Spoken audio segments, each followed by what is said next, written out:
Hello दोस्तों, नमस्ते, प्रणाम। आप लोग कैसे हैं? उम्मीद करती हूँ कि आप लोग ठीक होंगे। और एक हम लोग विवाह गीत लेके आए हैं। गाना कैसा लगेगा लाइक करिएगा, सब्सक्राइब करिएगा, कमेंट में ज़रूर बताइएगा गाना कैसा लगा। और नए होंगे तो शेयर सब्सक्राइब जरूर करिएगा। फुल आवाज के साथ सुनिएगा। धन्यवाद। मोरे पिछुआरावा हो घने बासावरिया हो, तोता मैना लियल बासेर। मोरे पिछुआरावा हो घने बासावरिया, तोता मैना लियल बासेर। मोरे पिछुआरावा हो घने बासावरिया, तोता मैना लियल बासेर। मोरे पिछुआरावा हो घने बासावरिया,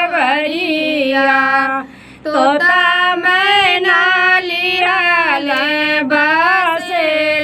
सोई जाई है तोता हो, सोई जाई है मैना हो, सोई जाई है गौआ के लोग, सोई जाई है तोता हो, सोई जाई है मैना, सोई जाई है गौआ के लोग। एक नाही सोतेल बेटी के पापा, जेकर दहेजवा के सोच। एक नाही सोतेल बेटी के बाबा, जेकर दहेजवा के सोच। एक नाही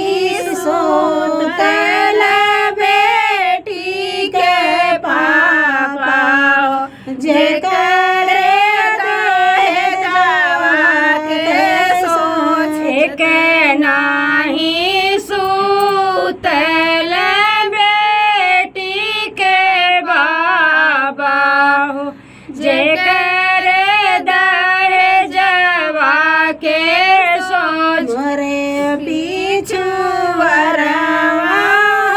घने बासावरिया, तोता मैना लियल बासेर। मोरे पिछुआरावा हो घने बासावरिया, तोता मैना लियल बासेर। मोरे पिछुआरावा हो घने बासावरिया, तोता मैना लियल बासेर। मोरे पिछुआरावा हो घने बासावरिया, तोता मैना लियल बासेर।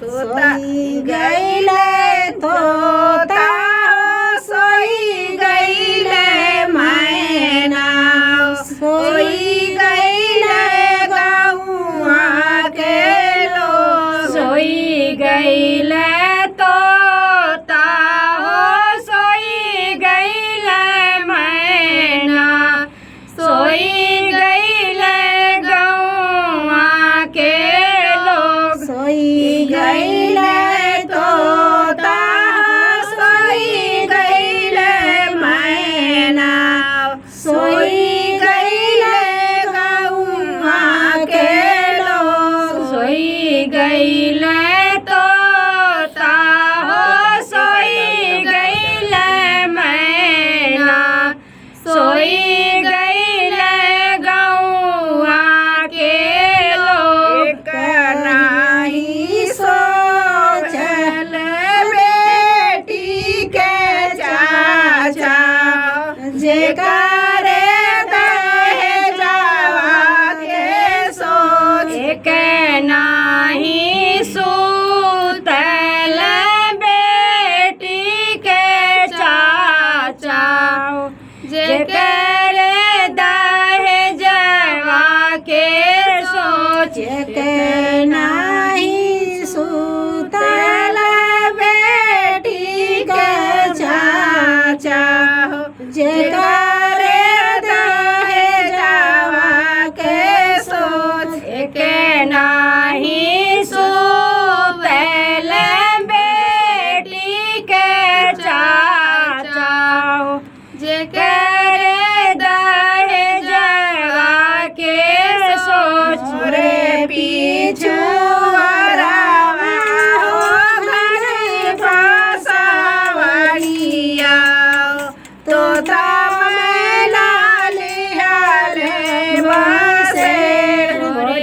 पीछवरवा